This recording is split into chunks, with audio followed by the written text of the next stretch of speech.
দর্শক, ঢাকার ধামরাইয়ে সড়ক দুর্ঘটনায় গার্মেন্টসের ৫ শ্রমিকের মৃত্যুর ঘটনায় ঢাকা আরিচা মহাসড়ক অবরোধ করে বিক্ষোভ করে পোশাক শ্রমিকরা। সকাল ১০টা থেকে বিভিন্ন কারখানার শ্রমিকরা রাস্তায় নেমে বিক্ষোভ করতে থাকলে তৈরি হয় যানজট। পরে দীর্ঘ ২.৫ ঘন্টা পর যান চলাচল স্বাভাবিক হয়। এই ঘটনায় কারখানাগুলো ছুটি ঘোষণা করেছে কর্তৃপক্ষ। বুধবার রাতে ধামরাইয়ের বাটুলিয়া আঞ্চলিক সড়কে গ্রাফিক্স গার্মেন্টসের শ্রমিকবাহী বাসের সঙ্গে ইট বোঝাই ট্রাকের সংঘর্ষ হয়। এ সময় ঘটনাস্থলে ৫ জন এবং পরে একজনের মৃত্যু হয়। আহত হন আরও অন্তত ২০ জন।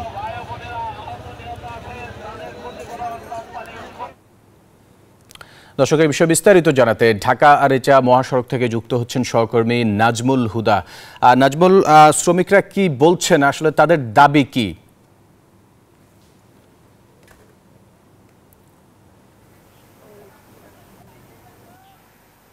ফয়সাল, আপনাকে ধন্যবাদ। আপনি যেমনটি বলছেন, এই মুহূর্তে রয়েছি ধামরাইয়ের শ্রামপুরে এবং গ্রাফিক্স টেক্সটাইল যে গার্মেন্টসটি, সেই গার্মেন্টসের সামনে এই পোশাক কারখানার যে শ্রমিক, তাদের যে যাত্রীবাহী যে একটি বাস, সেই পোশাকবাহী যে বাস, সেই ইট বোঝাই যে পরিবহনের সাথে আসলে ধাক্কা লাগে। সেই ধাক্কা লেগেই কিন্তু ঘটনাস্থলেই আমরা ৩ জন শ্রমিক এবং নেয়ার পথে আরও ২ পথচারী, মোট ৫ জনের কথা শুনেছি। কারখানা কর্তৃপক্ষ এই কারখানাদের শ্রমিকরা সকালে কাজে এসেছিলেন। কাজে আসার পরে শ্রমিকরা কিন্তু সেই কাজে যোগ দিয়ে কিন্তু তারা বিক্ষোভ মিছিল নিয়ে ঢাকা আরিচা মহাসড়কে তারা অবস্থান নেয় এবং অবস্থান নেওয়ার পরে কিন্তু প্রায় ২.৫ ঘন্টা সড়ক অবরোধ করে রাখে। পরে কারখানা কর্তৃপক্ষ, পুলিশ তাদের যে দাবি দেওয়া রয়েছে সেই দাবি দেওয়া মেনে নেওয়ার পরেই কিন্তু তারা সড়ক থেকে সরে যায় এবং পুলিশ আমাদেরকে যেটি জানিয়েছেন যে কারখানার কর্তৃপক্ষের সাথে তারা আলোচনা করছে।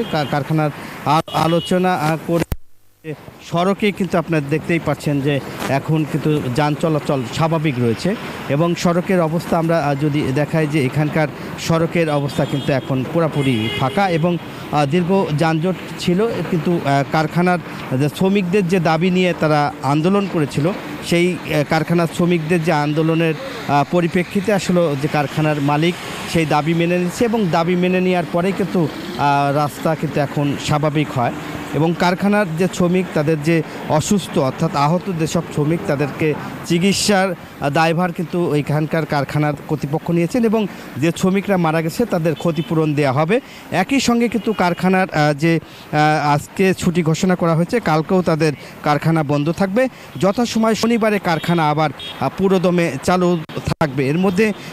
এরই মধ্যে কিন্তু কারখানা কর্তৃপক্ষ একটি তদন্ত কমিটি করেছে এবং তারা বলেছে যে শ্রমিক বাহীদের বাসটি রয়েছে, চালক এবং হেল্পার তাদেরকে গ্রেপ্তারের জন্য পুলিশ অভিযান চালাচ্ছে। এর মধ্যে এই ঘটনা একটি মামলা হয়েছে।